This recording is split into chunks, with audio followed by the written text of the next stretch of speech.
So we have seen budgets in on a different phases, but this time the budget was a bit different in terms of we were dealing with the a crisis of the century. You can say last 100 year nobody has the world has not witnessed the crisis where the entire economic activity was shut down. The people were not we were not able to like understand whether uh, how to come up with this particular crisis.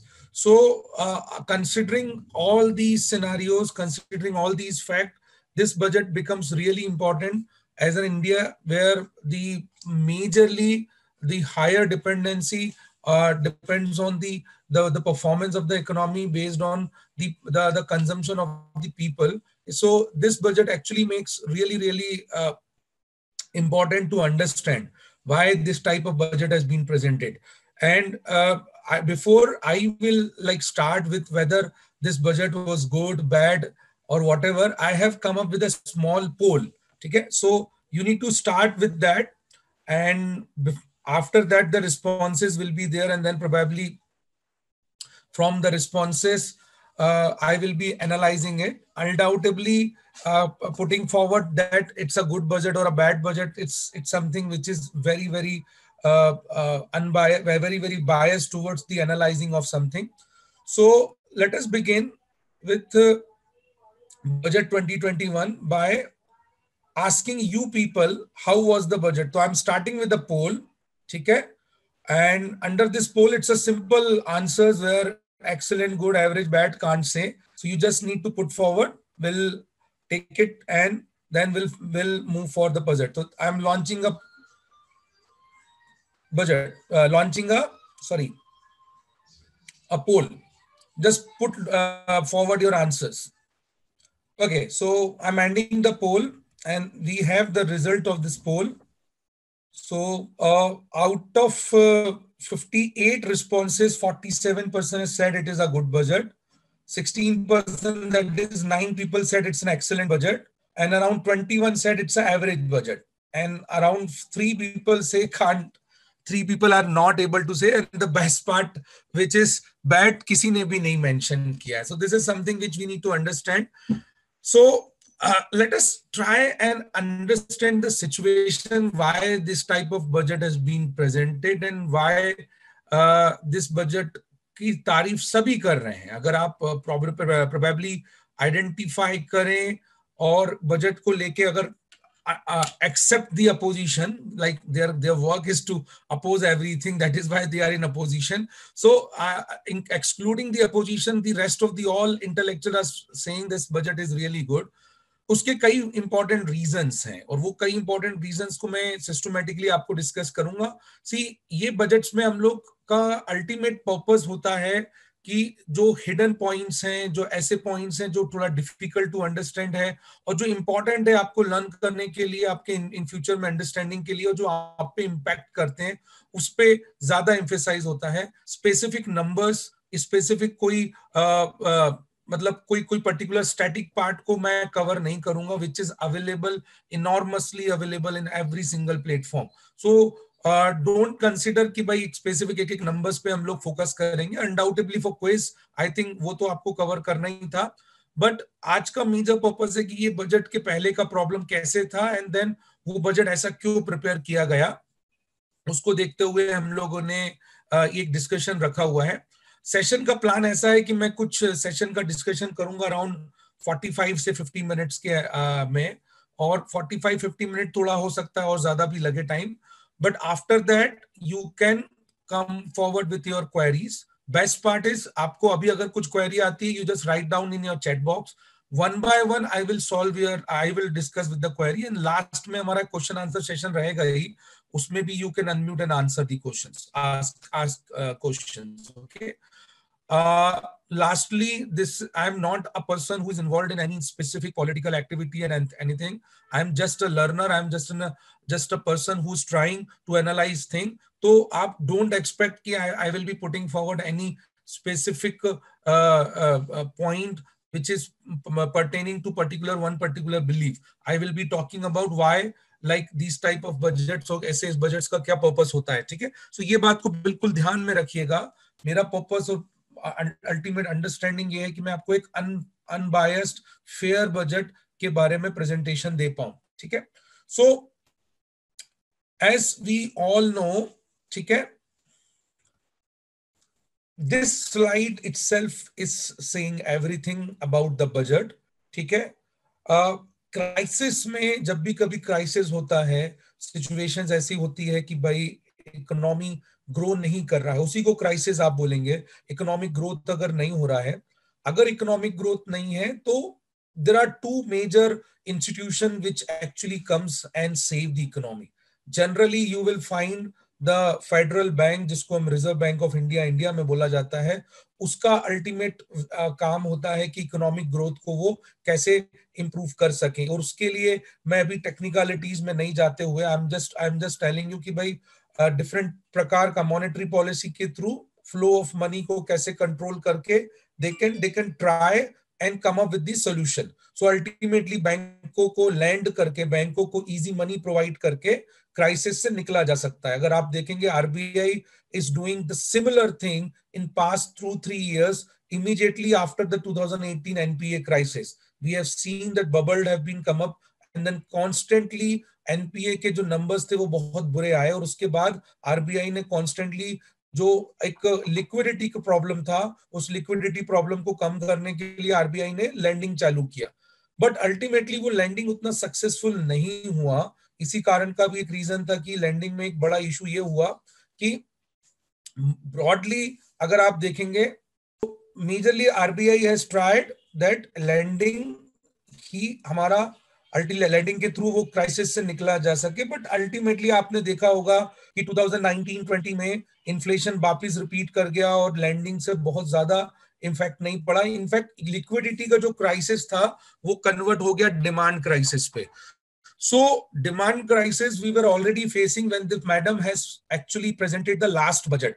So demand crisis matlab people are not willing to spend, people are not very encouraged on spending thing. So 2020 में government ने कोशिश की कि भाई किसी तरीके से भी चीजों पे वर्कआउट किया जाए, कैपिटल एक्सपेंडिचर बढ़ाया जाए, और बजट में ये ट्राई थी, प्रोविजंस थे। बट जब लास्ट ईयर 1 फरवरी को मैडम बजट प्रेजेंट कर रहे थे तो उन्होंने सोचा भी नहीं होगा कि 40 डेज के बाद इंडिया विल बी विटनेसिंग और world will be witnessing the pandemic of the century of last 100 year में। ऐसा कभी देखने को नहीं मिला था। सो अल्टीमेटली गवर्नमेंट या पूरा, हम आपने भी देखा कि पूरा country was in lockdown at least 60 days, तो हम लोग पूरे तरीके से कंट्री पूरा लॉकडाउन में था। बहुत बड़ा एक मतलब डिस्ट्रेस क्रिएट हुआ और उसके बाद पूरा एंटायर सिचुएशन बदल गया। इस टाइम पे ऐसे सिचुएशन में गवर्नमेंट को रेस्क्यू करने के लिए आना पड़ता है। अब यहाँ इंस्टीट्यूशन का कोई काम नहीं होता है, तो government ultimately comes and rescue the situation. और यही इस बजट में आपको देखने को मिलेगा कि जब लिक्विडिटी का प्रॉब्लम ही नहीं रहा है, पैसा है, बट अगर एक कॉन्फिडेंस का क्राइसिस आ जाए, लोगों में कॉन्फिडेंस की कमी आ जाए खर्च करने के लिए, तो इस समय पे अल्टीमेटली जो सबसे सुपर कंट्री का फाइनल वो होता है government, they need to come up and start spending. So right hand side में, although the image is not that clear, it's not that required also, but in right hand side वाला जो है it's government के बारे में बोला है, left hand side is a federal bank.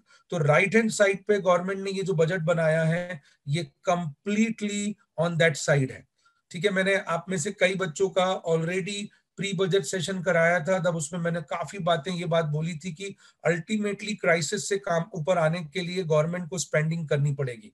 तो spender of the last resort मतलब जब सभी लोग खर्च करना बंद कर दें, कॉन्फिडेंस कम हो जाए, तब अल्टीमेटली गवर्नमेंट को आना पड़ेगा और स्पेंडिंग करनी पड़ेगी।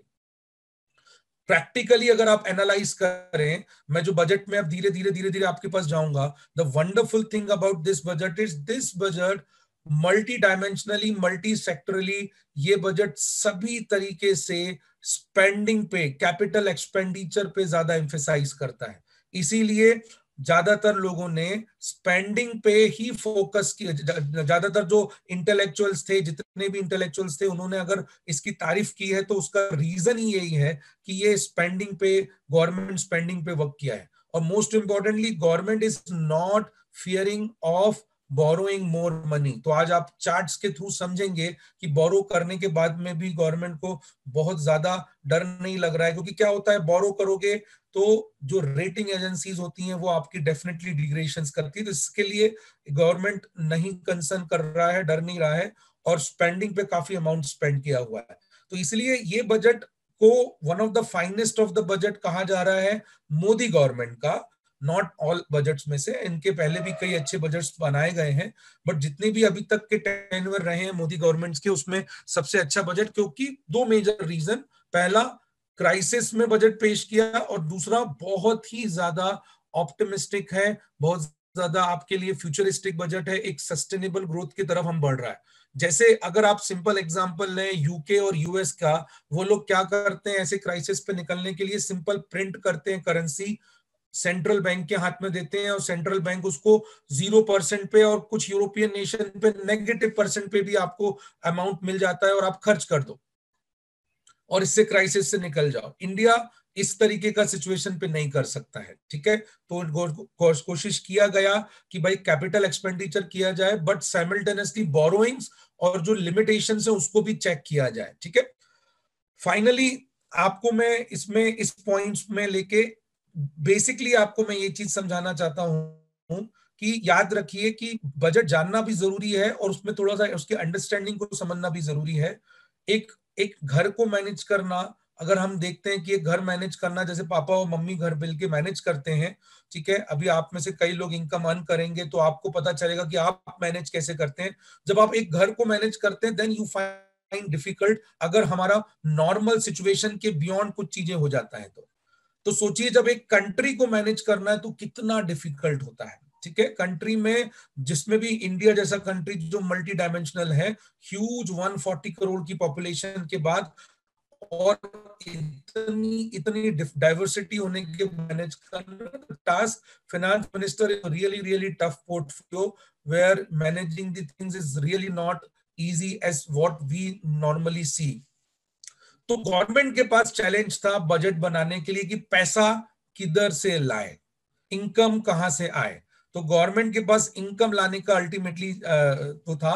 तो मैं आगे के स्लाइड्स में आपको बताऊंगा कि गवर्नमेंट पैसे किधर किधर से लाके आपके पास ला सकती है, ठीक है। सो गवर्नमेंट को अल्टीमेटली पैसे लाने के ऑप्शंस क्या क्या है वो हमको देखना है, और उसी के through we will be able to analyse. तो अल्टीमेटली ये बजट पूरा बेस्ड था स्पेंडिंग पे, गवर्नमेंट स्पेंडिंग पे, रादर देन बहुत ज्यादा कोई बड़े रिफॉर्म्स के बारे में बोलने लगा। गवर्नमेंट ने मेजरली फोकस किया स्पेंड करने के ऊपर।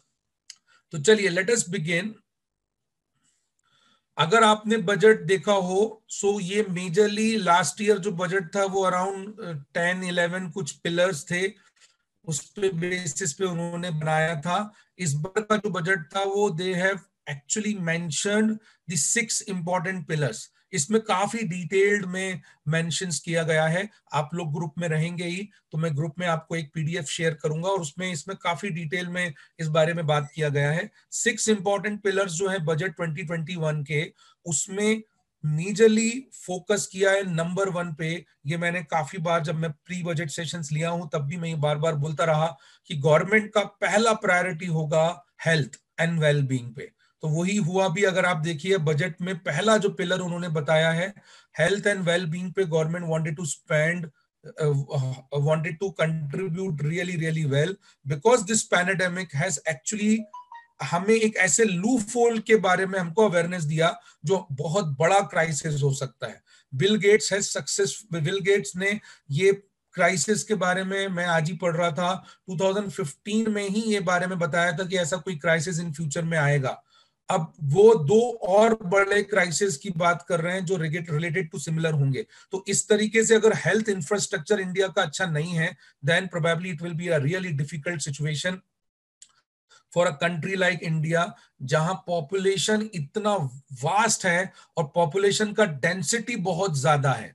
अमेरिका में 30 करोड़ पॉपुलेशन है, बट उनका जो साइज है वो हमारे से कई गुना ज्यादा है। मतलब एरिया वाइज इंडिया का साइज भी कम है और पॉपुलेशन भी ज्यादा है, तो हेल्थ के लिए हमारा इन्वेस्टमेंट बहुत ज्यादा जरूरी है. Physical and financial infrastructure, inclusive development, this is basically they have talked about different types of farmings, agriculture, other जो sectors हैं उसके लिए reinvigorating the human capital, पैसे को कैसे regenerate करना है, and innovation R&D, this is another very point. ये जब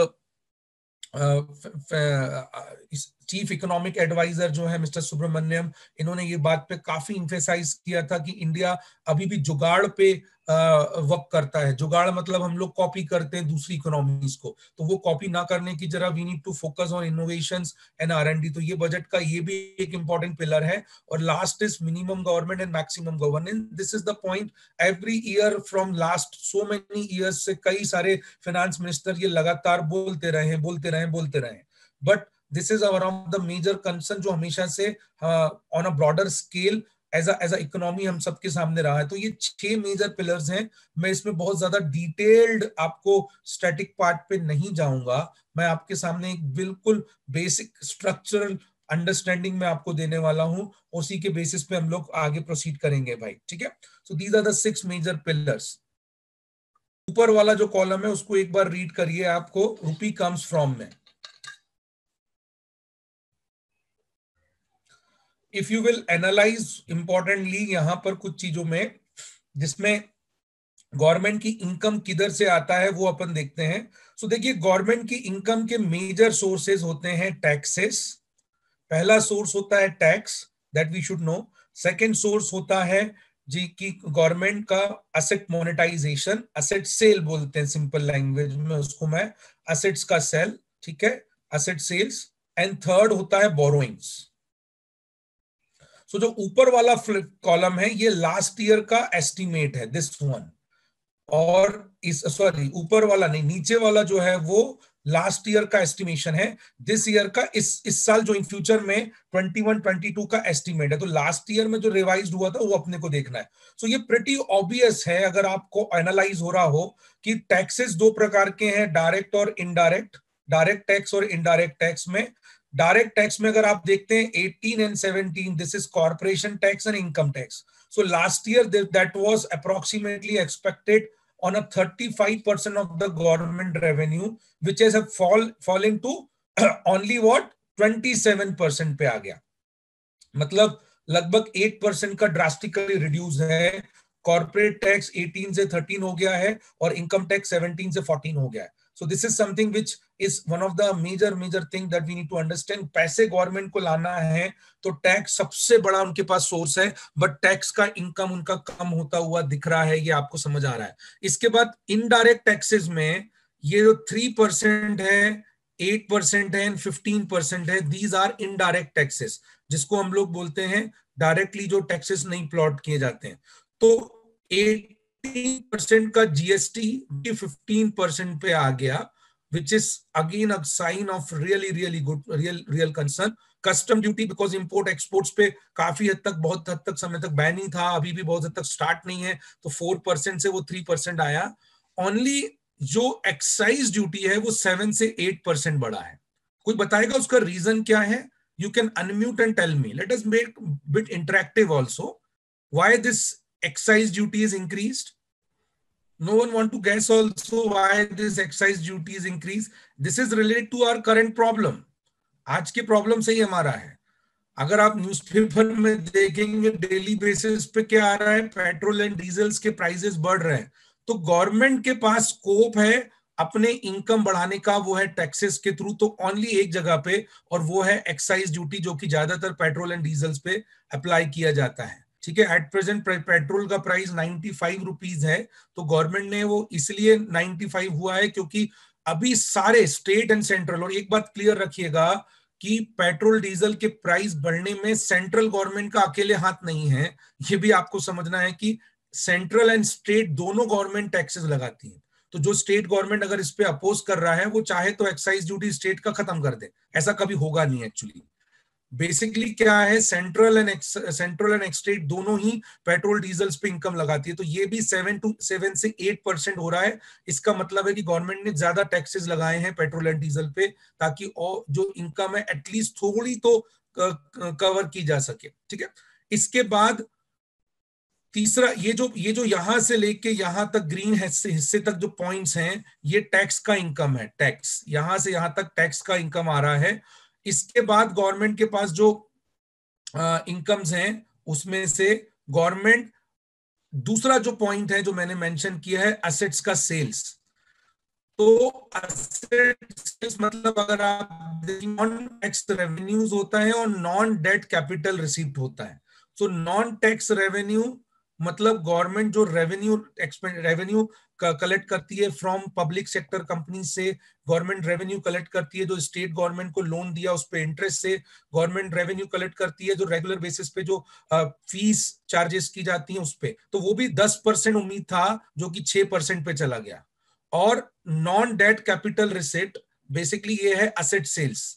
असेट सेल्स दो प्रकार का हो सकता है, इधर डिसइन्वेस्टमेंट के थ्रू या कंप्लीट सेल्स ऑफ असेट हो सकता है। उसमें भी कंप्लीट सेल्स मतलब किसी कंपनी को आप बेच रहे हैं या फिर कोई असेट बेच रहे हैं। गवर्नमेंट के पास एक लैंड पड़ा हुआ है बट उसका कोई इस्तेमाल नहीं हो रहा है, बट वो लैंड कोई कॉर्पोरेट को चाहिए तो आप उसको बेच दो। ये अगर आप देखेंगे दिल्ली एनसीआर का जो रीजन है वो ऐसे ही डेवलप हुआ है पूरे तरीके से, वो लैंड इसी तरीके से ब्रॉडर बढ़ते बढ़ते चलेगी। तो ये गवर्नमेंट अपनी लैंड बेचते चला जाता है। इससे इससे क्या होता है, गवर्नमेंट को जो फाइनेंसिंग की जो प्रॉब्लम होती है वो इजिली कवर्ड हो जाती है। तो ये भी 6% से 5% पे चला गया। मतलब पिछले बार गवर्नमेंट सोच रहा था कि 80 रुपीज कलेक्ट कर लेंगे, हम अराउंड 80 रुपीज कलेक्ट कर लेंगे और केवल 20 की बोरोइंग्स करनी पड़ेगी। This 20 is nothing but a borrowing of government. But वो बोरिंग अब इंक्रीज होके 36% पे चली गई, which is pretty much expected line पे ही है। ठीक है, इसमें कोई नया कोई गलत बात ही नहीं है। तो on a broader scale government ने इस साल ये एक्सपेक्ट किया है कि 36% of the income will come from borrowing. That is why इस बजट को बोला गया कि भाई काफी एग्रेसिव और काफी स्ट्रॉन्ग बजट है इन terms of putting forward the reason that we will be spending money on a capital points। ठीक है, सो ये एक बाइफर्केशन मैंने आपके सामने रखा था। दिस बाइफर्केशन के बाद अभी ये बात आपको क्लियर हो गया कि या तो पैसा टैक्स के थ्रू आएगा या पैसा असेट को सेल करके आएगा या बोरोइंग करके आने वाला है। गवर्नमेंट ने यहां पर बोरोइंग का रास्ता अपनाया है और असेट सेल्स के बारे में भी बताया है। असेट सेल्स में लास्ट ईयर का टारगेट था करीब करीब 2 लाख करोड़ के आसपास बेचा जाएगा कंपनीज को, बट आप भी जानते हैं कि हार्डली 15 या 20 हजार करोड़ का वो टारगेट फुलफिल हो पाया। इस साल गवर्नमेंट ने 1.8 लाख करोड़ के आसपास का LKCR, ठीक है, तो 1.8 लाख करोड़ के आसपास का टारगेट रखा है। लेट अस होप कि उसमें से कितना फुलफिल कर पाते हैं। इसको डिसइन्वेस्टमेंट टारगेट बोला जाता है। तो ये पैसे आने के लिए, अब पैसे खर्च कहां कर रहे हैं, तो ये एक अपने आप में ये भी एक इंपॉर्टेंट नंबर्स हैं। पैसे खर्च करने में सेंटर की जो सेक्टर स्कीम्स हैं और उसमें सेम एक्सपेंडिचर बताया गया है। मतलब गवर्नमेंट इज प्रिटी कॉन्फिडेंट कि वो उसमें बिल्कुल चेंज नहीं करेंगे। 8% डिफेंस में हो रहा है, इसमें भी कोई दिक्कत नहीं होगा। लास्ट ईयर का जो 6% सब्सिडी था वो बढ़कर 9% चला गया। तो गवर्नमेंट सोशल कॉज में भी एक्सपेंडिचर रख रहा है। 6% से 9% गया, मतलब अभी गवर्नमेंट फार्मर सब्सिडी से लेके डिफरेंट टाइप ऑफ सब्सिडी लोगों तक पहुंचा रहा है, ताकि किसी भी हालत में जो पैसों का कमी ना रहे खर्च करने के लिए, एक्सपेंडिचर आपका इतना ज्यादा बढ़ा हुआ ना दिखे कि लोग एकदम से फिर टेंशन उसमें लेके चले। 10% मतलब फाइनेंस कमीशन को जो दिया जाता है वो भी उन्होंने सेम ही प्लान किया है। स्टेट को अनडाउटेबली बिकॉज टैक्स रेवेन्यू कम हुआ है, इसलिए स्टेट को जो ट्रांसफर होने वाली अमाउंट है वो भी कम हो गई है। तो जीएसटी और अदर टैक्सेस के थ्रू गवर्नमेंट जो ट्रांसफर करता है स्टेट को वो कम हो गया है। पेंशन इनकम में government is expecting to reduce pension income by 1% and then other expenditure को सेम तरीके से रखा गया है और सेंट्रली स्पॉन्सर्ड स्कीम को सेम रखा गया। दैट इटसेल्फ मींस कि गवर्नमेंट कोई बहुत बड़ा एक्सपेंडिचर में बदलाव यहाँ आपको परसेंटेज वाइज नहीं दिख रहा है, बट जब आप उसको बाइफोकेशन के वाइज देखेंगे तो आपको समझ आएगा। और गवर्नमेंट की इंटरेस्ट इनकम बढ़ जाने का मतलब है कि बोरोइंग बढ़ी है, जो आपको यहाँ पे दिखी रही है। सो बोरोइंग गवर्नमेंट का 20 से 36% पे चला गया, तो वो expenditure of interest will also automatically जो है उसमें बढ़ जाने वाला है। तो इस तरीके से जो पैसे आया है और पैसे जाने का भी आपको यहाँ पर सिस्टम मिल गया। गवर्नमेंट ने एक्सपेंडिचर जो है इस बार ज्यादा प्लान किया है कैपिटल की तरफ, ताकि गवर्नमेंट ये प्लान कर रहा है कि किसी भी तरीके से जो डिमांड क्रिएट करना है वो क्रिएट किया जा सके इन ब्रॉडर कॉन्टेक्स्ट में। So this is the slide which is explaining you the entire understanding. Now this slide is very very crucial to know, where आत्मनिर्भर भारत, यही मतलब टैगलाइन मैक्सिमम जो पॉलिटिकल लोग थे उन्होंने ये इस्तेमाल की, खासकर जो गवर्नमेंट के साइड में थी। क्योंकि अगर आप देखेंगे 2000 जब लास्ट ईयर अप्रैल मई के बाद जब लॉकडाउन खुलना चालू हुए, उस समय के बाद से स्टिमुलस पैकेजेस शुरू हुए थे, और स्टिमुलस पैकेजेस में government one by one plan किया हुआ है कि भाई कैसे करके India will be self reliant. India should not depend on foreign countries, specifically enemy countries like China और पाकिस्तान से हमारा डिपेंडेंसी काफी कम हो सके। गवर्नमेंट का ये प्लानिंग है। तो आत्मनिर्भर भारत के लिए कई सारी स्कीम्स आई हैं, उसी में से यहाँ पर स्कीम्स को एक्सप्लेन किया गया है। मैं आपको ब्रीफली थोड़ी थोड़ी स्कीम समझाऊंगा और उसमें एक्सप्लेनेशन आपको थ्रू समझ में आ जाएगा कि भाई क्या पॉइंट्स उसमें रखे गए। तो पहला आत्मनिर्भर भारत की तरफ अभियान की तरफ गवर्नमेंट रिफॉर्म्स में दो मेजर रिफॉर्म्स गवर्नमेंट रिफॉर्म्स के लिए ज्यादा कहा है कि increase of borrowing limit. Government will not fear on borrowing. This is a really good aggressive decision considering the fact कि भाई हम ग्लोबल रेटिंग एजेंसी से डरेंगे नहीं, वी विल जस्ट बोरो। हमको जितनी फंड्स की जरूरत है बोरो करके हम लोग स्पेंड करेंगे। अल्टीमेटली आप ध्यान रखिए, मनी बहुत चीपली अवेलेबल है। अगर आप वो चीप मनी को इस्तेमाल कर सके, डिमांड क्रिएट कर लिए, तो ये कई मल्टीफोल्ड मल्टीप्लाई हो जाने वाला है। Privatisation of public sector enterprises, इसके लिए गवर्नमेंट ने, तो आपको पता ही है कि अपोजिशन इज लाइक टेलिंग की गवर्नमेंट सेल पे है, इंडिया को सेल पे लगा दिया है, इंडिया को बेचने के लिए लगा दिया है। But please try and understand, मैं इस पे गवर्नमेंट को 100% सपोर्ट नहीं कर रहा हूं, बट मैं पॉइंट को जो जस्टिफाई कर रहा हूं वो बहुत ही क्रूशियल है आपके समझने के लिए। Privatisation of public sector enterprises इसलिए जरूरी है, उसके दो तीन मेजर रीजंस हैं। पहला रीजन क्या है भाई, कि जो आप अपने लिए भी अप्लाई करेंगे। अगर आपको क्राइसिस की सिचुएशन है, आपको कोई हेल्थ का इशू हो गया, कोई बहुत बड़ी प्रॉब्लम हो गई, तो क्या करोगे आप? फ्यूचर के लिए आप अपनी प्रॉपर्टीज को बचा के रखोगे कि आज आपका जो प्रॉब्लम्स है उसको सॉर्ट आउट करके अपने आप को आज प्रिपेयर करके फिर फ्यूचर में और प्रॉपर्टी बनाने की बात करोगे? तो that is the simple reason. अगर गवर्नमेंट है, उनके पास असेट्स है, तो वो गवर्नमेंट को बेचने का उसका रीजन होता है कि भाई पब्लिक सेक्टर को बेच के जो अमाउंट आ रहा है उसको आप यूटिलाइज कर सको, आइदर ऑन कैपिटल एक्सपेंडिचर और सोशल कॉस्ट के थ्रू। तो this is one thing. Second thing is public sector में, जैसे बीएसएनएल का एक क्लासिकल एग्जांपल ले लीजिए आप, एक कंपनी जो ह्यूज पोटेंशियल वाला हो सकता था बट वो आज नहीं है।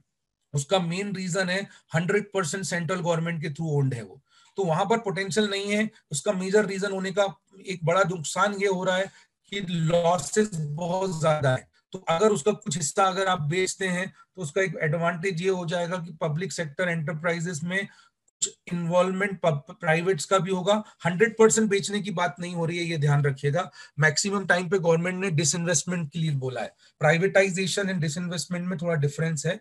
तो अगर कुछ हिस्सा बेचा जा रहा है then it is okay, but complete privatize किया जा रहा है तो उसके लिए थोड़े कंसर्न होना जरूरी है। ठीक है, तो गवर्नमेंट को ये पैसों की जरूरत है, तो रिफॉर्म्स के लिए गवर्नमेंट बोरो करके और मोनेटाइजेशन करके कर रहा है। मैंने आपको तीन रास्ते बताए हैं इनकम खड़े करने के: टैक्स, असेट मोनेटाइजेशन मतलब असेट को बेचना, और तीसरा बोरोइंग। तो गवर्नमेंट पहला जो तरीका है उसको इस्तेमाल नहीं किया। This is one wonderful thing about budget. ऐसे प्रेशर के टाइम पे टैक्स बढ़ाना प्रिटी ऑब्वियस सॉल्यूशन लगता है, प्रिटी ऑब्वियस सॉल्यूशन कि मैं टैक्स बढ़ा दूं, इनकम आ जाए, खत्म। नो, तो गवर्नमेंट ने टैक्स नहीं चेंज किया, ये इस बजट की सबसे बड़ी तारीफ की बात है। तो गवर्नमेंट टैक्स रेवेन्यू को बेस बढ़ाने से कर रहा है, मतलब नंबर ऑफ लोगों को ज्यादा इन्वॉल्व करे रादर देन टैक्स हम कैसे बढ़ाए इंक्रीज करने से। तो बेस बढ़ाने का फायदा क्या है कि वो लॉन्ग टर्म तक आपको रिटर्न देगा। टैक्स का रेवेन्यू अगर आपने तुरंत बढ़ाने के लिए अगर आपने रेट चेंज कर दिए, बढ़ा दिए, तो वो आपको शॉर्ट टर्म में तो देगा बट लॉन्ग टर्म में वो नेगेटिव होने वाला है। तो गवर्नमेंट अपने रिफॉर्म्स के लिए टैक्स को छोड़ के बाकी दोनों काम करने वाला है, बोरोइंग एंड असेट मोनेटाइजेशन पे। दूसरा, एमएसएमई इंडस्ट्री में एमएसएमईज के लिए बहुत बड़ा डिफिकल्ट टाइम चल रहा है, खासकर जो 4-5 महीने थे। बड़े कॉर्पोरेट्स तो आपने देखा होगा कि अगर आज स्टॉक मार्केट आपको 50,000 पे दिखता है, इसका बड़ा रीजन है कि बड़े कॉर्पोरेट्स अच्छा परफॉर्म कर रहे हैं। बड़े कॉर्पोरेट्स इसलिए अच्छा परफॉर्म कर रहे हैं क्योंकि उन्होंने अपनी कॉस्ट ड्रास्टिकली रिड्यूस कर ली है, आइदर एम्प्लॉइज को फायर करके या एम्प्लॉइज को वर्क फ्रॉम होम पे देके। पर जो छोटे कंपनीज हैं, एमएसएमई जो हैं, वो बहुत बड़ा प्रॉब्लम फेस कर रहे हैं। तो गवर्नमेंट ने उनके लिए काफी ज्यादा स्कीम्स, ये लास्ट मई जून से ही शुरू हुआ है और वो लगातार हो रहा है। यही आत्मनिर्भर भारत के लिए होता है भाई। आप चाइना से कंपेयर करते हैं इंडिया को, तो मेजर डिफरेंस यही है कि वहां का जो स्मॉल इंडस्ट्रीज है वो अपने आप में सेल्फ डिपेंडेंट बना देता है चाइना को। इंडिया में यही प्रॉब्लम होता है एमएसएमईज के लिए। तो गवर्नमेंट को, ऑल्दो मोदी जी को भी 2014-15 से ही स्टार्ट करना चाहिए था अगर ये इतने सीरियस हैं। उन्होंने भी इतना इतना सीरियसली एमएसएमईज के लिए वर्क नहीं किया। बट जो भी है व्हाटएवर, पर लास्ट 1 ईयर से काफी काम हो रहा है, no doubt on in terms of MSMEs को इम्प्रूव करने के लिए। अभी कुछ लोगों तक ये पहुंच पा रहा है, कुछ तक नहीं पहुंच पा रहा है, बट इंश्योरली इन फ्यूचर में एमएसएमई को करवाया जाएगा। Collateral free loans, fund of funds to be set up for MSMEs, ठीक है। पीएम गरीब कल्याण योजना जो है वो इसमें इस्तेमाल हो रही है। सबऑर्डिनेट डेट्स बनाएंगे। सबऑर्डिनेट डेट्स का मतलब होता है कि अगर आप का जो क्रेडिट उतनी स्ट्रांग नहीं है तो भी आपको लोन दिया जाएगा कंसिडरिंग फ्यू कंडीशंस, ठीक है। तो सबऑर्डिनेट डेट्स का भी उनको होगा, क्योंकि क्या होता है कि ये एमएसएमईज में मेजर प्रॉब्लम होता है असेट्स का। असेट्स इनके पास होती नहीं है। असेट्स नहीं होती तो उसका एक सबसे बड़ा डिफिकल्टी ये हो गया कि वो अपने लोन लेने में उनको इश्यूज होते हैं भाई, ठीक है।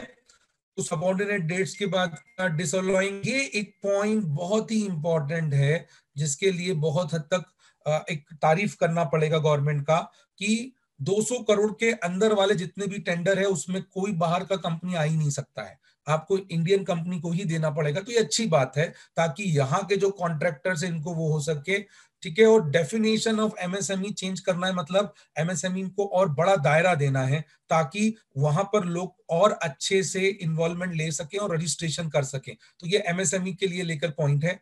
एग्रीकल्चर एंड एलाइड सेक्टर में concessional credit boost to farmers, अगर आप देखेंगे आगे के स्लाइड्स में मैं बताऊंगा कि फार्मर्स को जो क्रेडिट दी जाती है वो इंक्रीज की गई है। इंफ्रास्ट्रक्चर फंड बनाया गया है एग्रीकल्चर के लिए, ये भी अपने आप में एक बड़ा इंपॉर्टेंट डिसीजन है। Emergency working capital for farmers, अगर किसी फार्मर को तुरंत पैसों की जरूरत है तो उसको अड़तिया या किसी किसी दलाल या फिर कोई साहूकार के पास जाने का जरूरत ना पड़े, उसके लिए वर्किंग कैपिटल मतलब तुरंत जो शॉर्ट टर्म के लिए लिया जाता है वो उनको दिया जा सके। एनिमल हस्बेंड्री के लिए इंफ्रास्ट्रक्चर अलग है।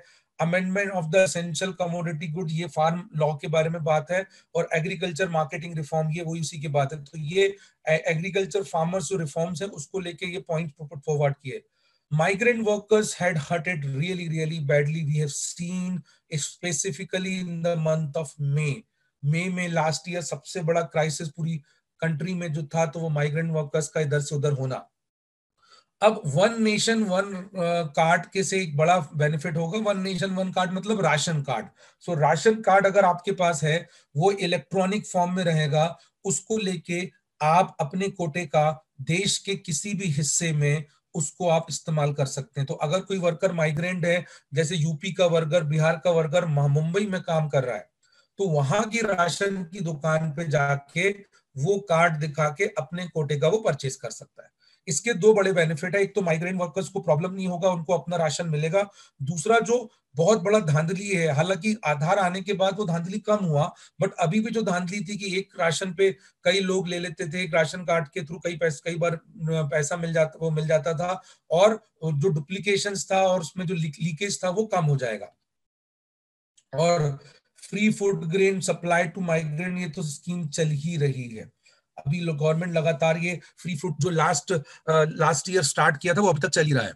एनर्जी सेक्टर एक बड़े क्राइसिस से गुजर रहा है, स्पेशली जो डिस्कॉम्स हैं, हमारी जो स्टेट लेवल की जो इलेक्ट्रिसिटी कंपनीज हैं, उनको पैसों का प्रॉब्लम बहुत ज्यादा है। तो उनके लिए लिक्विडिटी का सपोर्ट देना, रेगुलेटरी जो असेट्स हैं उस पर थोड़ा सा एलिमिनेशन करके उसमें और रिलैक्सेशन लाना, और कोल माइनिंग को कमर्शलाइज कर रहे हैं। इससे बेनिफिट क्या होगा कि उनको सप्लाई जो होता है कोल का वो आसानी से मिल सकेगा।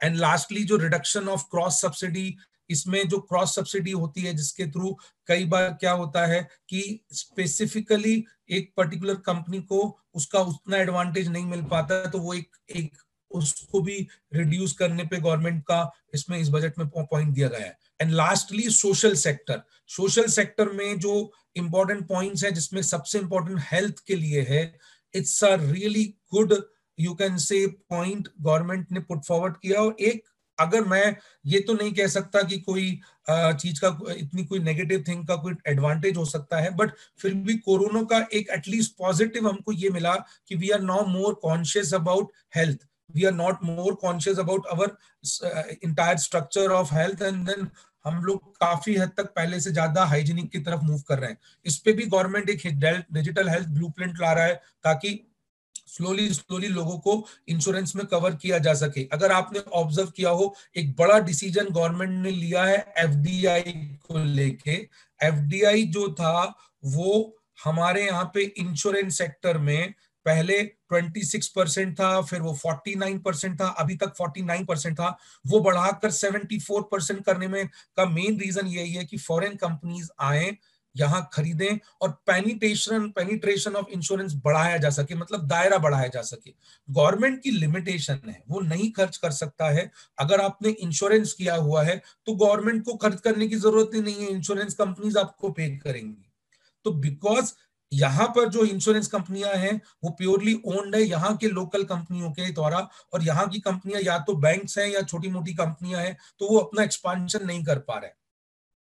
अब आप एचडीएफसी अर्गो देखते हैं, या आईसीआईसीआई प्रूडेंशियल देखते हैं, या आईसीआईसीआई लोम्बार्ड देखते हैं, तो प्रूडेंशियल लोम्बार्ड ह्यूज बड़ी बड़ी कंपनीज हैं, बट वो हमारे यहाँ पे अभी 100% ओन नहीं करती है। तो इसीलिए इसका एक डिसएडवांटेज क्या मिलता है कि डिसएडवांटेज ये मिलता है ब्रॉडली कि दायरा नहीं बढ़ रहा, लोगों तक फैल नहीं रहा। आज आपसे पूछा जाए तो इंश्योरेंस हार्डली किसी का होता है, तो गवर्नमेंट इसी की तरफ बढ़ रही है।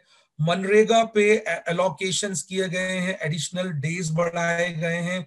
मनरेगा एक बहुत ही बड़ी स्कीम है, इसके लिए मनमोहन सिंह जी हमेशा याद रखे जाएंगे यूपीए गवर्नमेंट के लिए। इस स्कीम का काफी बड़ा एडवांटेज मिला ये लॉकडाउन के टाइम पे भी।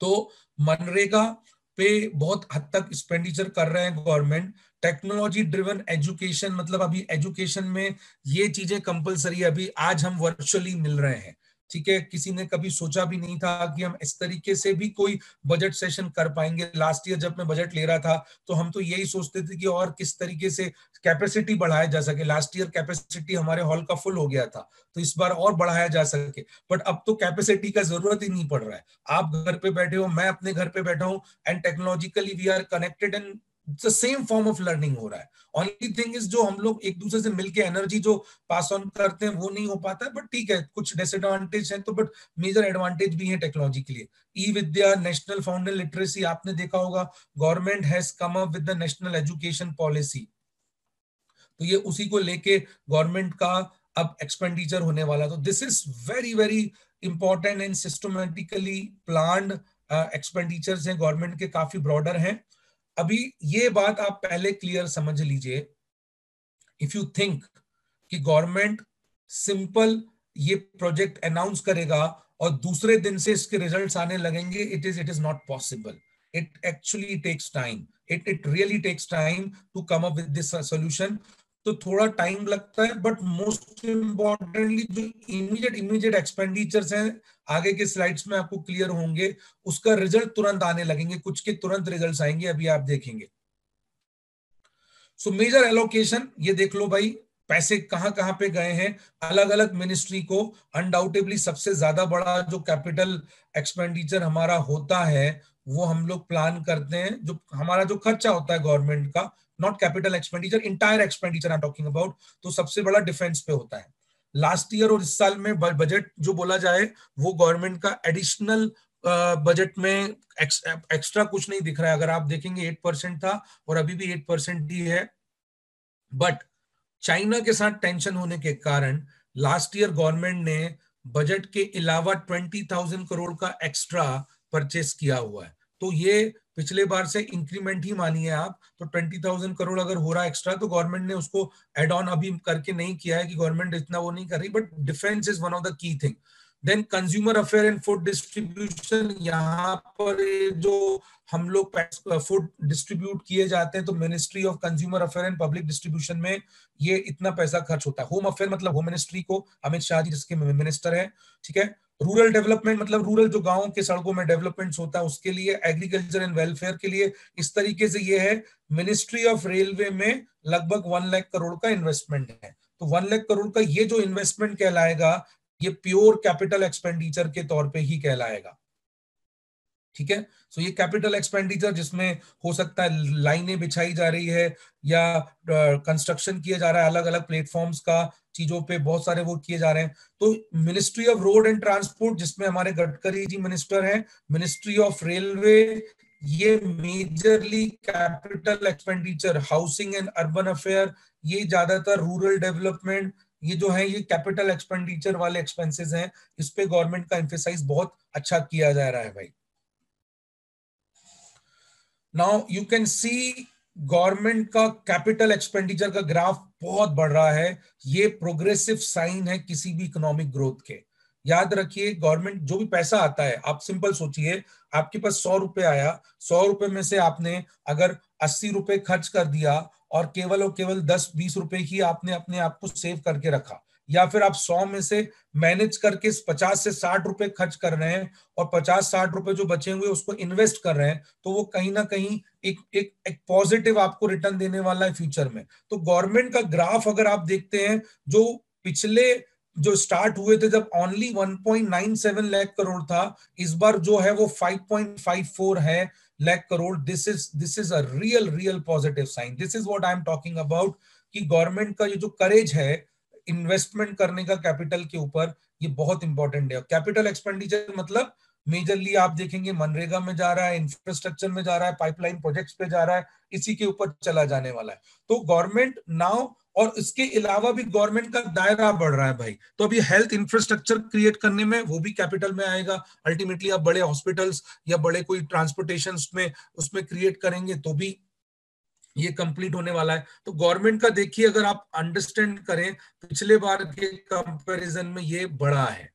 This is a sign that government is desperate to spend money, and this is again a sign of government want that maximum people should understand that the economy is only for a pause for a certain period of time.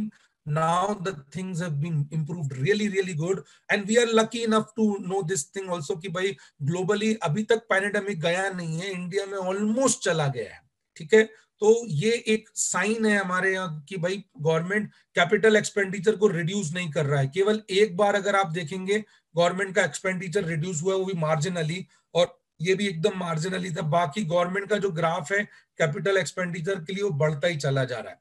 Health is always a concern, so this time government, आप ये मान के चलिए, हर कोई बोलता है, world बोलता है कि इंडिया का जो जीडीपी में 1% कंट्रीब्यूशन है, 1.5% का कंट्रीब्यूशन है जीडीपी का हेल्थ के ऊपर, ठीक है। तो वो कहीं ना कहीं एक बड़ा मतलब ऐसा नंबर है जिसपे हमको शर्म आना चाहिए कि भाई इतना बड़ा इकोनॉमी है, उसमें केवल इतना कम परसेंट जीडीपी पे खर्च करते हैं। तो गवर्नमेंट ने अब एक बात को रियलाइज कर लिया है, इसलिए गवर्नमेंट ने दिस टाइम हेल्थ पे एक्सपेंडिचर भी देखिए ड्रास्टिकली बढ़ाया है, ठीक है। सो ये drastical increase of health expenditure is a really good sign government is very concern about the health and entire wellbeing of the country, और वो आपका फर्स्ट पिलर के तौर पे देखने को भी मिल रहा है आपको।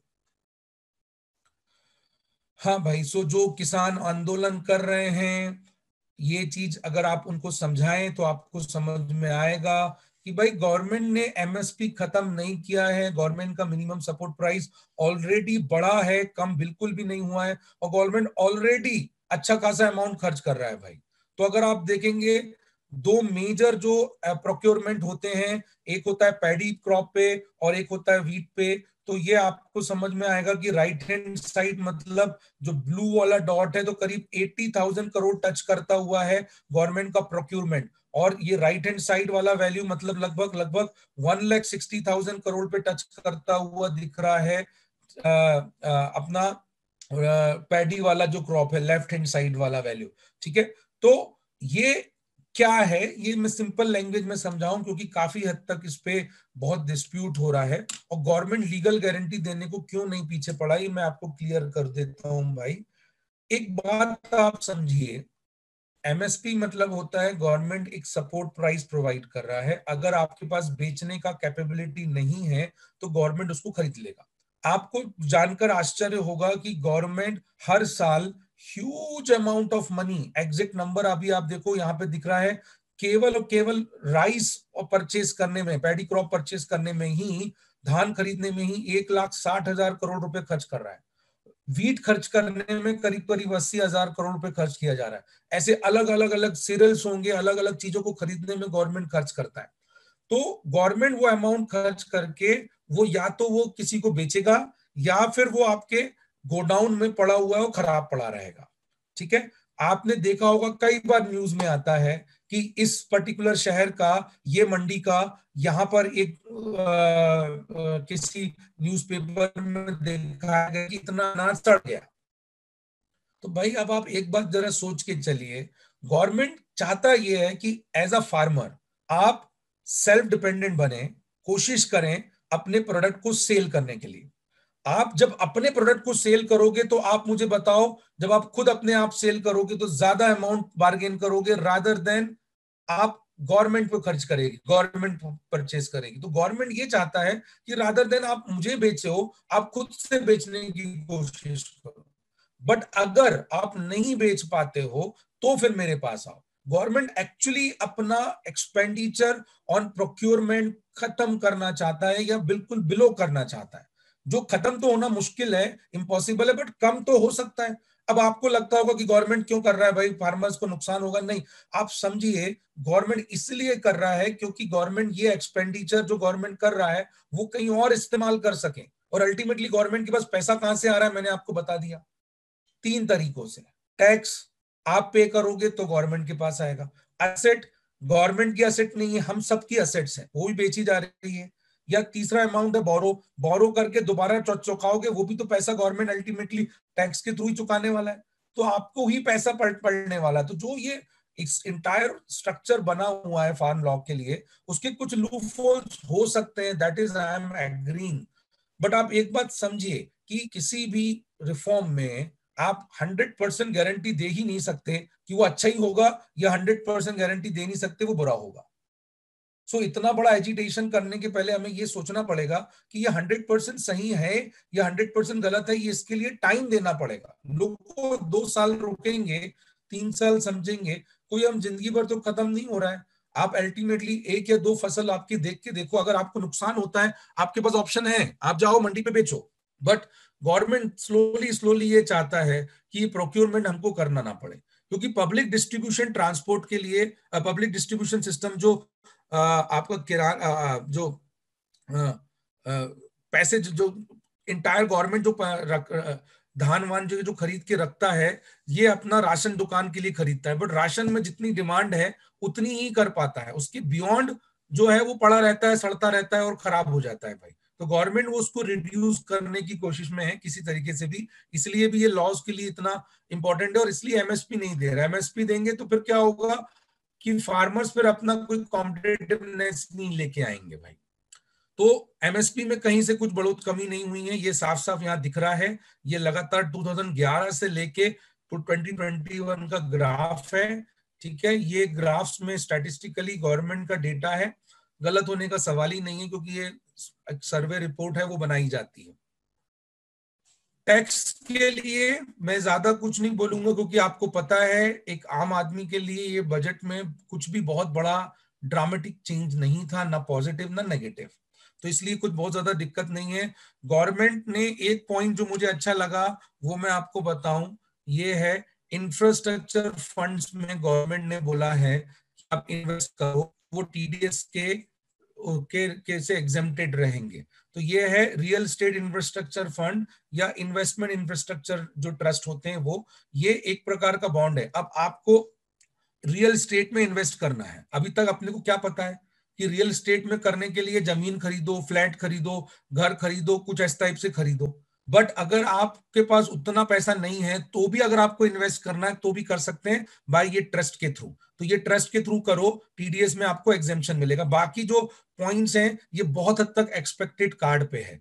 गवर्नमेंट ने लास्ट ईयर ही टैक्स पे बड़ा रिफॉर्म कर चुकी है, इसलिए इस साल टैक्स पे उन्होंने कोई चेंजेस नहीं है, कोई बदलाव नहीं है। बस 75 ईयर्स के जो ऊपर वाले हैं उनको इनकम टैक्स को रिटर्न फाइल करने से बना किया, बट वो तभी जब उनकी इनकम जो है वो इंटरेस्ट इनकम होगी। अगर वो ऑलरेडी अभी करोड़पति हैं तो उनको ऐसा नहीं है भाई, ठीक है। अगर पेंशन और इंटरेस्ट से उनकी इनकम है और कोई इनकम नहीं है तो उनको टैक्स फाइल करने की जरूरत नहीं। बाकी सब चीजें पॉइंट्स जो है वो लगभग लगभग सिमिलर पॉइंट में ही है उसमें कोई बहुत ज्यादा चेंजेस नहीं है। Now, this is another key number which we need to understand, draw a figure. This year, the fiscal deficit in a simple sentence, your expenditure is more than income. तो expenditure अगर ज्यादा है इस साल लगभग 9.7%, ये मैं भी सरप्राइज था। मतलब खैर मैं आपके जैसे एक नॉर्मल लर्नर हूं, बट जितना मैं पढ़ रहा था चांगलं नाही पप्पा त्यासाठी लागला का माहित नाही ते फुल करमतच नाही तिथं 2 मिनिटात जाते निघायचं। सुमित अनम्यूट करिए।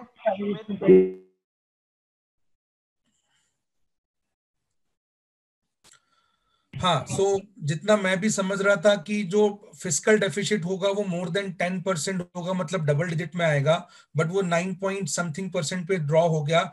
And the best part is now government is able to reduce एक्स पर द बजट 6.8% पे वो रिड्यूस कर पाएंगे, ये कह रहे हैं। अगर ये पॉसिबल हुआ तो अच्छा है। ऑल्दो गवर्नमेंट ने टारगेट सेट किया था कि वो 3% होना चाहिए, बट 3% अभी होते हुए तो नहीं दिखता है आने वाले 2-3 सालों पे, और वो होना भी नहीं चाहिए। फिस्कल डेफिसिट में गवर्नमेंट को बोरोइंग करते रहनी चाहिए ताकि कोई उसमें बहुत बड़ा कंसर्न नहीं रहे भाई।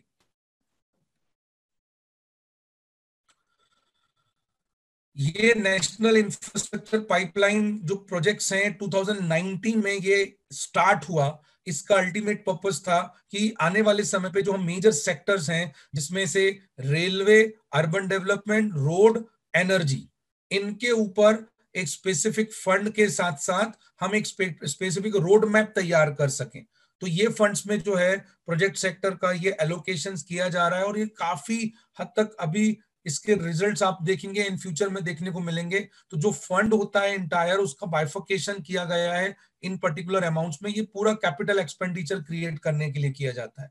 तो जैसे मैंने आपको बताया था प्रीवियस स्लाइड में, अर्बन डेवलपमेंट में 17% आ रहा है, रोड डेवलपमेंट में अराउंड 18% आ रहा है, रेलवेज में है, एनर्जी में है, so on and so fourth. ऐसे काफी सारे ऑप्शंस आपको देखने को मिलेगा इसमें।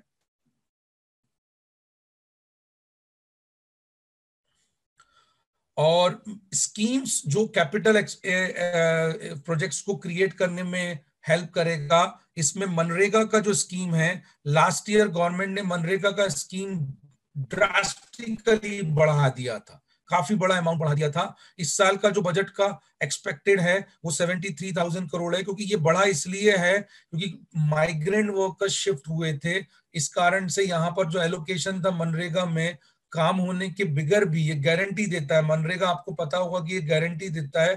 तो जो जो लोग माइग्रेंट वर्कर्स घर पहुंच गए थे उनको गवर्नमेंट ने उनके अकाउंट में डायरेक्ट ट्रांसफर के थ्रू ये वो किया था, इसलिए ये बजट बढ़ा हुआ है। बट अल्टीमेटली लगभग 73,000 crore is a really big amount.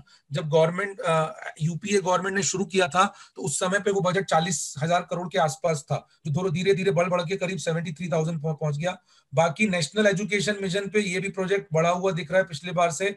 And metro is really really important thing, ये भी एक बड़े अनाउंसमेंट्स गवर्नमेंट ने किए हैं। खासकर आपको पता होगा नागपुर मेट्रो की काफी तारीफ हो रही है पूरे बजट में।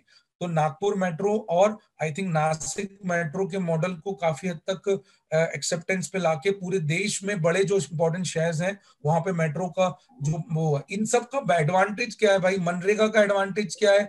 मनरेगा में जो छोटे वर्कर्स हैं उन तक पैसा आराम से पहुंचेगा, तो ये पैसा मिलेगा। एजुकेशन में यहाँ पे स्किल्ड लोगों पर इंफ्रास्ट्रक्चर पर क्रिएट करा जाएगा, वो होगा। मेट्रो से जो हायर एजुकेशन वाले हैं, टेक्निकल एजुकेशन वाले हैं, उनके लिए बेनिफिट होगा। और इसके इन तीनों में कॉन्ट्रैक्टर्स जो हैं, जो इंटायर आप बोल सकते हैं जो इनमें इन्वॉल्व हैं लोग, उन तक फंड पहुंचेगा। तो ये एडवांटेज है। ये पूरा का पूरा एक्सपेंडिचर जो है वो गवर्नमेंट को फ्यूचर में कैपिटल क्रिएट करने में हेल्प करने वाला है। फाइनली जो मेजर विनर्स हैं बजट के, वो अगर आप कंसीडर करेंगे, hospital industry, real estate industry, metal industry, जो बैंक्स हैं स्टेट रन्स, उनके लिए गवर्नमेंट ने काफी हद तक फायदे में बात की है। और टेक्सटाइल इंडस्ट्री, ये सब मेजर इन्वेस्टर्स हैं। बॉन्ड को लूजर इसलिए बोला गया है क्योंकि इंटरेस्ट रेट इससे बढ़ जाने वाला है, और बॉन्ड्स को, इसमें बॉन्ड्स जो उनका इन्वेस्टमेंट इन्होंने किया है उनके लिए थोड़ा सा यहाँ पे रिटर्न नीचे जाएंगे। एक्सपोर्टर्स के लिए इसलिए नेगेट किया गया है क्योंकि यहाँ से जो गवर्नमेंट की जो पॉलिसीज हैं वो बेसिकली उसके थ्रू कुछ एक्सपोर्ट्स को डिसएडवांटेज मिलने वाला है। फार्मर्स और रूरल इंडिया के लिए वैसे तो प्रोजेक्ट में एलोकेशंस हैं, बट बहुत बड़ा कुछ ऐसा चेंज नहीं है। और आईटी फॉर्म में भी जो फॉरेन में जो एक्सपोर्ट कर रहे हैं करेंसी का के कारण, इसका भी कुछ बहुत बड़ा चेंजेस उसमें देखने को नहीं मिल रहा है। ठीक है, मेजर लूजर्स इसमें से ये हैं। इसके बाद एक कॉन्सेप्ट आया था जो आप सभी लोग सुन रहे होंगे, बैड बैंक्स का कॉन्सेप्ट। वो भी मैं आपको थोड़ा सा ब्रीफली समझा दूं, क्योंकि ये एक डिसीजन, काफी बोल्ड डिसीजन के नाम पे इसको कंसिडर किया जा रहा है। बोल्ड डिसीजन मतलब ऐसा है कि बोल्ड डिसीजन वैसे होते हैं जो लग गया तो बहुत बड़ा बात है, नहीं तो वो आपको डिस्टेबलाइज भी कर सकता है। तो ब्रॉडर कॉन्टेक्स्ट में जो बैड बैंक्स हैं, इसमें asset ARC, asset reconstruction companies, ARC and asset management companies, ठीक है, AMC, ARC and AMC form किया जाएगा। होता क्या है, जो बैंक है वो लोन ऑफर करता है। अब लोन ऑफर करने के बाद कुछ अच्छे लोग जो बोरोवर्स होते हैं वो तो लोन देते रहते हैं, उनको कोई प्रॉब्लम नहीं है। बट जो बोरोवर्स में भी अलग अलग कैटेगराइज के होते हैं, कुछ ऐसे बोरोवर्स होते हैं जिनसे आपको बहुत हद तक कलेक्शन करना पड़ता है, उगाही बोलते हैं, वो बहुत मेहनत करनी पड़ती है, उसमें एनर्जी लगती है। अब एक बैंक का काम, कमर्शियल बैंक, अगर आप किसी बैंक में जाओगे उसमें काम करने वाले एम्प्लॉय हैं, अगर एक एम्प्लॉय पैसे कलेक्ट करने के पीछे चला गया तो वो वर्क करने में कहां से इन्वॉल्व रहेगा। तो इसलिए गवर्नमेंट अब क्या कर रहा है, बैंकों की बैलेंस शीट को क्लीन करने के लिए, अभी प्रॉब्लम क्या है, 2018 में जो खुलकर निकल के आया वो एनपीए क्राइसिस था। एनपीए मतलब ऑलरेडी जो लोन डिफॉल्ट पे चल रहे थे, बैंकों ने उसको अच्छे से स्टैब्लिश नहीं किया, रखा नहीं, इस कारण से सडनली नॉन परफॉर्मिंग एसेट बहुत ज्यादा दिख रहा था। इससे बैंकों की बैलेंस शीट पूरी खराब हो गई, जिस कारण से उनकी लोन देने की कैपेसिटी में भी इफेक्ट किया, कैपिटल एडिक्वेसी खराब हुआ, और बहुत सारे उसमें टेक्निकल चीजों को लेके इन्वॉल्वमेंट था। तो गवर्नमेंट ने ये सोचा कि भाई अब कैसे भी करके किसी भी हालत में ये बैंकों की बैलेंस शीट को क्लीन करना है। तो उसका एक सोल्यूशन उन्होंने दिया, कि सोल्यूशन ये लेके आया कि अब वो एक बैड बैंक करके कॉन्सेप्ट क्रिएट करेंगे, जिसका पर्पस क्या है कि जो खराब असेट्स हैं, जो एनपीएज हैं बैंकों के, वो ट्रांसफर किए जाएंगे इन एसेट रिकंस्ट्रक्शन कंपनीज को या एसेट मैनेजमेंट कंपनीज को। तो वो एसेट रिकंस्ट्रक्शन कंपनी क्या करेगी, इसको खरीदेगी, उसको ठीक करेगी, और ठीक करने के बाद या तो वो कलेक्ट करेगी या तो जो खराब है उसको वो कम दामों में बेच देगी। इसका बेनिफिट क्या होगा कि जो बैंक है उसकी एफर्ट्स वो बचेगा और बैंकों का बैलेंस शीट भी क्लीन हो जाएगा। ठीक है, तो अल्टीमेटली लॉस जिसका होना है वो तो होगा ही, बट जो टाइम और एफर्ट गवर्नमेंट लगा रहा है वो कहीं ना कहीं हद तक सेव किया जा सकेगा, और ये काम पूरा एआरसी करने वाला है, एसेट रिकंस्ट्रक्शन कंपनी करने वाला है। तो बैड बैंक का पॉजिटिव मैंने आपको बताया कि ये होगा कि भाई बैंकों का जो एग्जिस्टिंग बैंक है, कमर्शियल बैंक, उनकी बैलेंस शीट क्लीन होगी, उनका वर्कलोड कम होगा, उनका इंटायर जो फोकस है वो अच्छे कामों, अच्छे जो लोन देने पे तरफ रहेगा, अच्छे कमर्शियल काम पे रहेगा, रादर देन कलेक्शन करने की तरफ चला जाएगा। आप जाके देखिए कोई भी बैंक में आपको मेजर ऑफिसर्स यही काम करते हुए देखेंगे, तो वो कहीं ना कहीं एक कंसर्न आपको देखने को मिलता ही है भाई। ठीक है, एम्प्लॉयमेंट तो बढ़ेगी बढ़ेगी, और majorly on a broader scale ये एक अपने आप में पॉइंट जो है कि बैड बैंक से चीजें इंप्रूव होगी, ये अभी इतना सर्टेनली कहना जरूरी नहीं है, बट हाँ इससे एक फायदा जरूर मिलेगा आपको कि फ्यूचर में हो सकता है बैंक अगर इससे इंप्रूव हो पाए तो जो आज हमने क्राइसिस देखे हैं लिक्विडिटी का, वो शायद थोड़ा रिड्यूस किया जा सके। एनपीए एक पार्ट ऑफ लाइफ है, जैसे आप कह सकते नहीं हो ना कि मैं अपनी जिंदगी में 100% हेल्दी रह के जीऊंगा, कोई भी एक छोटी सी बीमारी भी मुझे नहीं लगेगी, ऐसा कहने वाला दुनिया में कोई नहीं हो सकता। वैसे ही बैंक भी है, वो कितना ही रिफॉर्म कर लें, कितना ही आरबीआई उनको वो कर ले, बट कुछ ना कुछ तो प्रॉब्लम लगना ही लगना है। बट जैसे बड़ी बीमारियों से हम बच सकते हैं हेल्दी रह के, सुबह वॉक करो, पॉजिटिव सोचो, गंदी बातों को मत ध्यान दो, फालतू के न्यूज चैनल मत देखो, ये करके आप पॉजिटिव रह सकते हो, वैसे ये बैंक भी थोड़े अपने रिफॉर्म्स करके अच्छे से रह सकते हैं। तो अल्टीमेटली अगर बैंक अच्छे से रहेंगे, जैसे आप हेल्दी रहोगे आप अच्छा कर पाओगे, ज्यादा पैसे कमा पाओगे, वैसे ये बैंक भी अच्छा परफॉर्म कर पाएंगे, एकदम सिंपल सेंटेंस में। बट ये एक मौका दिया जा रहा है, तो इट्स लाइक अगर मेरा कोई पार्ट जो खराब है उसको मैंने अलग कर दिया, वैसे बैंक भी अपने जो खराब हिस्से को खत्म करके आगे के लिए जीने की कोशिश कर रहे हैं। बट इसके कई नुकसान भी हो सकते हैं, it may land into a bigger problem rather than a positive problem, but we need to understand government ने अगर ये डिसीजन लिया है सो दे आर स्मार्ट इनफ, भाई वो सोच समझ के चीजों पे वर्कआउट करेंगे, ऐसा नहीं है कि बहुत हद तक स्ट्रेट अवे चले जाए। ठीक है, सो इस तरीके से ये मेरे थ्रू जो डिस्कशन था मैंने आपको बताया। अगर आप फाइनली मेरे से लास्ट मेरे जो इनपुट्स लेंगे, I have already like expected this budget will be on a capital expenditure side, but few things which have been surprised me is that government borrowings has not increased by a multiple fold. That means government is really desperate to earn income from the various sources. So this is a good decision, good thing as far as the government is concerned. And second thing is government is not feared, government is not scared about spending money. This is a positive sign. I'm sure जो expectation है regarding government, India will grow by more than 11% can fulfill if this thing will execute in at least 70-80% of the capacity.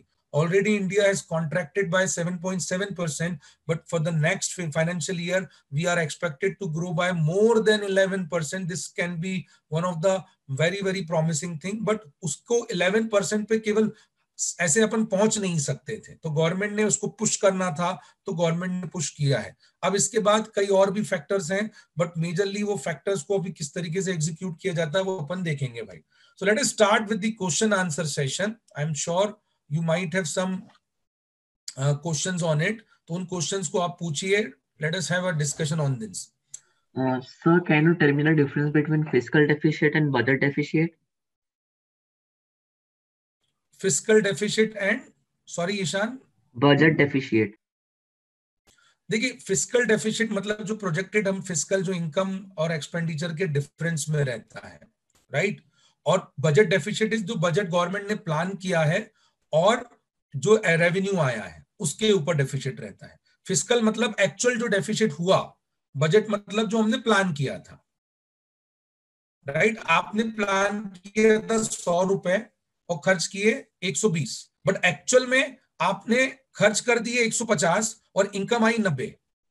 तो अगर 150 खर्च किए 90 income आई तो 60 आपका fiscal deficit है actual, but आपने प्लान कितना किया था 120 का और उसमें से 100 खर्च किया, तो 20 आपका बजट डेफिसिट हुआ, राइट।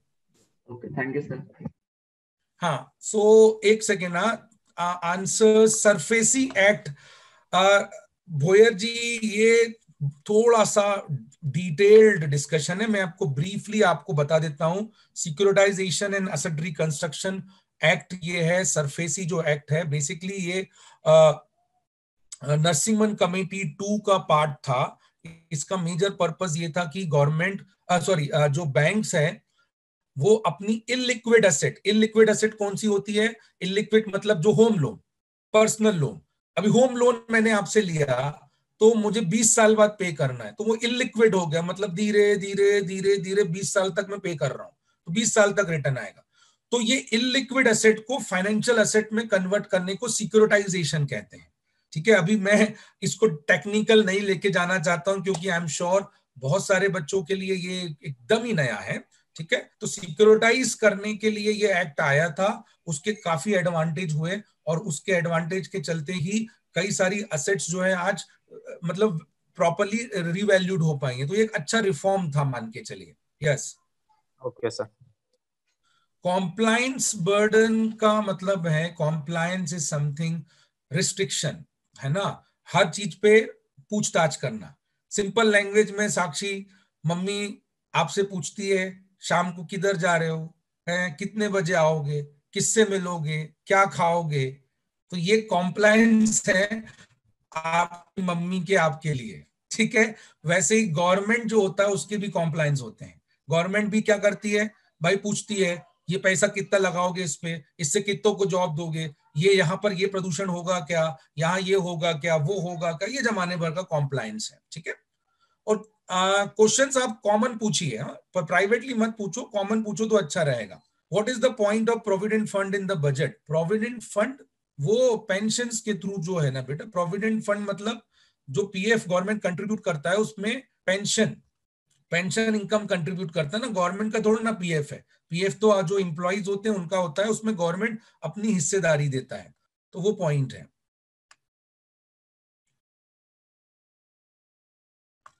प्रद्युम्न का question is what is the maximum limit of a fiscal deficit as percentage of GDP from where our economy can recover? ये कोई ऐसा नंबर अपन नहीं डिफाइन कर सकते हैं बेटा। ठीक है, ये सब्जेक्ट टू कंडीशन है, डिपेंड करता है कंट्री टू कंट्री, डिपेंड करता है कंडीशन टू कंडीशन भी।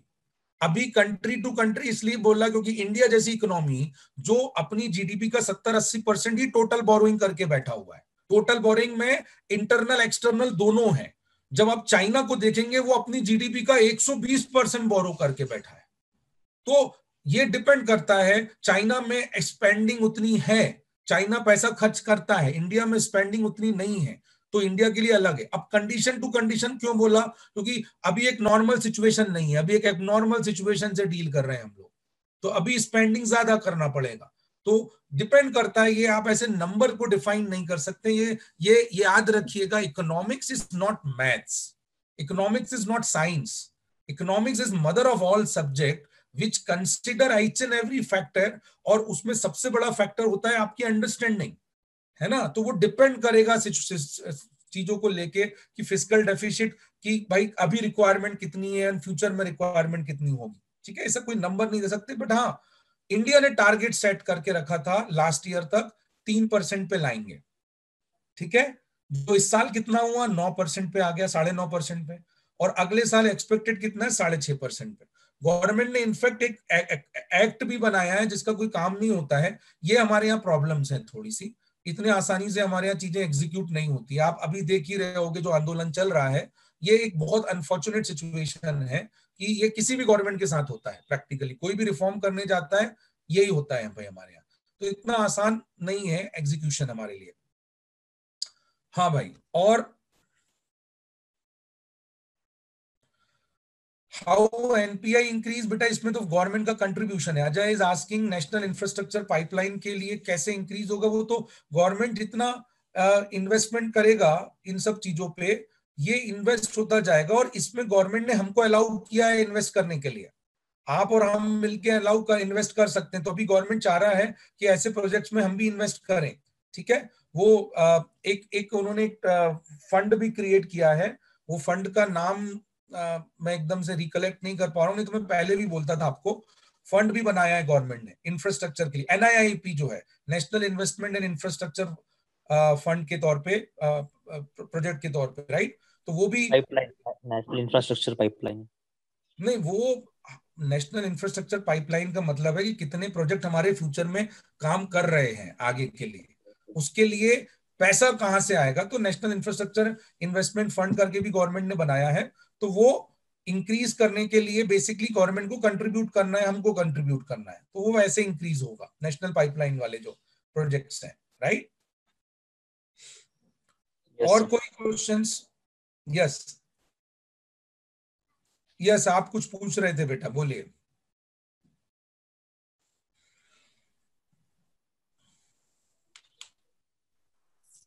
Hello, Any sir. other? Hello Yes, Ajay. Sir, I have a question. Sir, पहले जो रेलवे का बजट था वो अलग अलग हुआ करता था, अभी उसको कंबाइन क्यों कर दिया सर? सीधा सा रीजन है बेटा, बजट टूल बन गया था, ठीक है। गवर्नमेंट रेल बजट के तौर पे जो गवर्नमेंट होती थी उस पर कई सारे बार्गेनिंग होती थी, काफी सारी चीजें होती थी, वो एक पॉलिटिकल टूल था कि भाई पहले रेल बजट आ रहा है, उस पर पूरा हंगामा हो रहा है, मीडिया में वो हो रहा है। इसके कारण क्या हुआ ना, और उसमें क्या होता था, रेल बजट में अनाउंसमेंट्स होते थे कि ये वाले स्टेट को इतनी रेल लाइन दिया, वो वाले स्टेट को इतनी, फिर वो कंपैरिजन होता था। अब गवर्नमेंट ये नहीं चाहती है, गवर्नमेंट ने ये देखा कि भाई रेल बजट बनाने के कुछ फायदे तो है ही नहीं, उल्टा एक प्रकार का नेगेटिव सेंटीमेंट क्रिएट हो रहा है गवर्नमेंट में। तो अल्टीमेटली रेलवे एक रेलवे एक मिनिस्ट्री है, तो गवर्नमेंट उसको एक बजट के तौर पे नहीं देखना चाहती थी, गवर्नमेंट ने उसको एक मिनिस्ट्री रखा। पैसा जो जरूरत है आप हमें बताइए। अभी आप देखोगे एक छोटा सा फेयर इंक्रीज करने के लिए भी, अगर आपको पता है कि नहीं आई डोंट नो, ये जो ममता जी हैं अभी ये UPA 1 में थी, है ना, इनके इनके इनके पास रेल मिनिस्ट्री थी, और रेल मिनिस्ट्री में इनके जो मिनिस्टर थे उन्होंने रेल बजट बढ़ाने की बात की। उसको लेके इतना हंगामा हुआ कि ममता जी ने अपने मिनिस्टर तक को डांट दिया, बाद में उनको निकाल दिया, उनको मिनिस्टर से हटा दिया, और इतना प्रॉब्लम हुआ। मतलब आप सोचिए कि रेलवे, वो भी तो भैया पैसों से ही चलता है ना, तो उसको भी तो पैसे बढ़ाने ही पड़ेंगे, कहीं ना कहीं किराया बढ़ाना ही पड़ेगा। तो ये सब चीजें गवर्नमेंट अब न्यूज में नहीं लाना चाहती। गवर्नमेंट चाहती है कि सब कुछ अलग से रहे, आपको उसकी जरूरत नहीं है भाई, जितना रिक्वायरमेंट है गवर्नमेंट उस सबसे करेगी, और उसके लिए कहीं ना कहीं आपको इंफॉर्मेशन पब्लिकली एकदम बार बार ब्रॉडकास्ट होने की जरूरत नहीं है, इसलिए सेपरेट बजट रखने का क्लॉज ही खत्म कर दिया उन्होंने। और it's a good decision, trust me, it's a really effective one, क्योंकि इससे पॉलिटाइजेशन नहीं होता है रेलवे का। रेलवे को रेलवे रहने दो भाई। कंसोलिडेटेड फंड के बारे में किसके उससे बोल रहे हो बेटा Arya? What is consolidated fund, मतलब किस पॉइंट को देख के आप देख रहे हो Arya?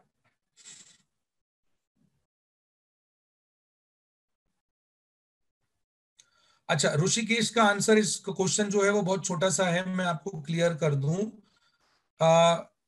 Borrowing increase by 20% to 36%, but जो इंटरेस्ट एक्सपेंस है वो 2% से इंक्रीज हुआ। तो बेटा ये बात ध्यान रखो, बोरोइंग ये करंट ईयर का बोरो किया है, बट इंटरेस्ट जो पे कर रहे हैं वो पिछले कई सालों का जो हमने इंटरेस्ट अर्न किया हुआ है उस पे इंटरेस्ट जो अर्न किया हुआ है, सॉरी, जो कई सालों का हमने बोरो किया हुआ है उस पे इंटरेस्ट किया जा रहा है। तो ये इंटरेस्ट जो है वो 18-20% नहीं है, ठीक है। 18 या 20% जो इस साल का इंटरेस्ट थोड़ी ना है, ये तो पिछले कई सालों की बोरोइंग है, अभी तक की बोरोइंग है, 10 साल 20 साल से जो बोरो करके रखा हुआ है उसका बोरोइंग है।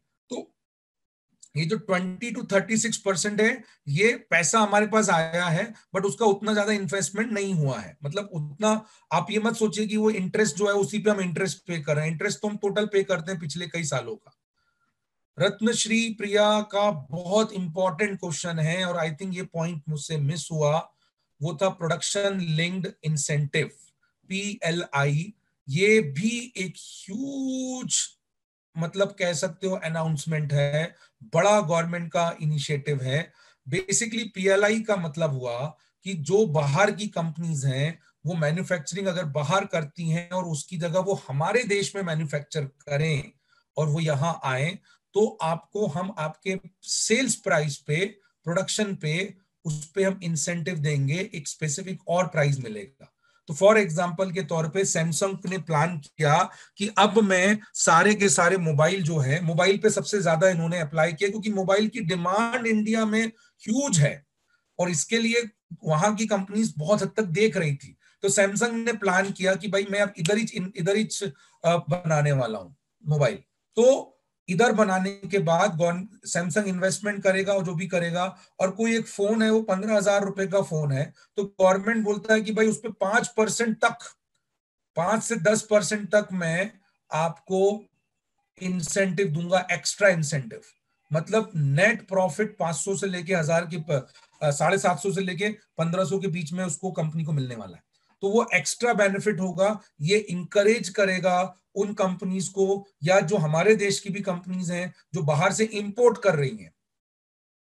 बाहर की कंपनीज तो यहाँ आई आए, या हमारे देश की कंपनी जो इंपोर्ट कर रही है उसकी जगह वो इधर ही बनाने लगे। तो इसके लिए गवर्नमेंट ने क्या किया, ये इंसेंटिव स्कीम लाई है। वेरी आप कह सकते हो कि काफी पॉजिटिव रहा, काफी हद तक लोगों ने इसको एक्सेप्टेंस पे भी रखा है, बहुत हद तक ये स्कीम वर्क करते हुए दिख रही है। ठीक है, तो प्रोडक्ट लिंक्ड इंसेंटिव में पहले मोबाइल थी, बाद में इसको बढ़ा के और फार्मा कंपनीज के लिए भी कर दिया गया, हेल्थ सेक्टर में भी बनाया जा रहा है, और भी अदर सेक्टर्स जो है जहां पर इन्वेस्टमेंट की जरूरत है, जहां पर हम चाहते हैं कि बाहर से कंपनीज आए। क्योंकि आप देखोगे चाइना, ये वायरस के बाद चाइना की इमेज को एक बहुत बड़ा धक्का लगा है, और उसके बाद चाइना ने जो जिस तरीके से एग्रेशन दिखाया है नेबर कंट्रीज में, इंडिया के लिए नहीं बाकी कंट्रीज के लिए भी, तो कहीं ना कहीं चाइना की एक इमेज को धक्का लगा है। तो ये बेसिकली पीएलआई का मेन पर्पस ही है कि वहां से एशिया की जो मेजर कंपनीज है, खासकर चाइनीज कंपनीज जो है, जो या फिर दूसरी कंपनी है जो चाइना में है, वो हमारे देश में उठ के आ जाए और यहाँ पर आके प्रोडक्शन करने लगे। अल्टीमेटली याद रखिएगा, किसी भी इकोनॉमी को, अगर बड़ा इकोनॉमी है तो खासकर उसके लिए सस्टेनेबल ग्रोथ के लिए मैन्युफैक्चरिंग में ग्रोथ जरूरी है।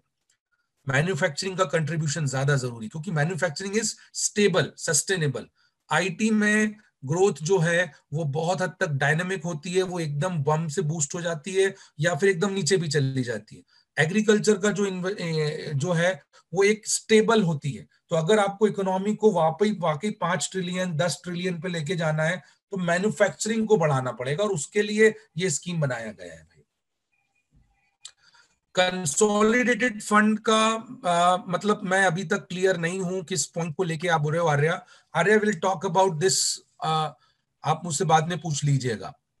ठीक है, मैं अभी तक क्लियर नहीं हो पा रहा हूं कंसोलिडेटेड फंड किस पॉइंट को लेके आप बोल रहे हो। बजट में तो कंसोलिडेटेड फंड कई जगहों पे होता है।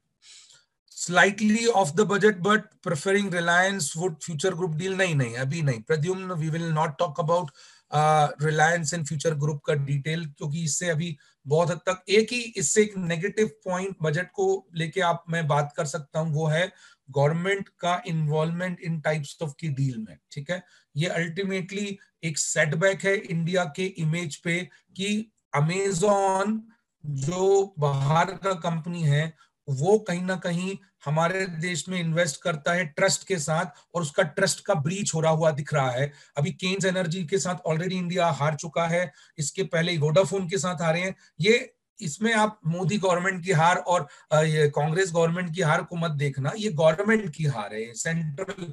आप इंडिया के तौर पे देखो पॉलिटिकल फ्रंट अलग होता है और एज अ गवर्नमेंट अलग होता है। तो सरकार यहाँ पर हार रहा है, ये हमारे लिए एक नेगेटिव पॉइंट देके चल रहा है, क्योंकि एक्चुअल में पिछली जो गलतियां हुई हैं उसका रिजल्ट अभी हम भोग रहे हैं। ठीक है, पुरानी जो प्रॉब्लम्स हुई हैं उसको लेके हम लोग कर रहे हैं। तो ये अमेजॉन डील को मैं उतना ज्यादा डिटेल में नहीं जाऊंगा, पर इतना ही मैं बताऊंगा कि ये एक अच्छा पॉइंट नहीं है इंडिया की इमेज के लिए। ओके, और कोई anyone? I think we are almost done with the points. Thank you so much everyone.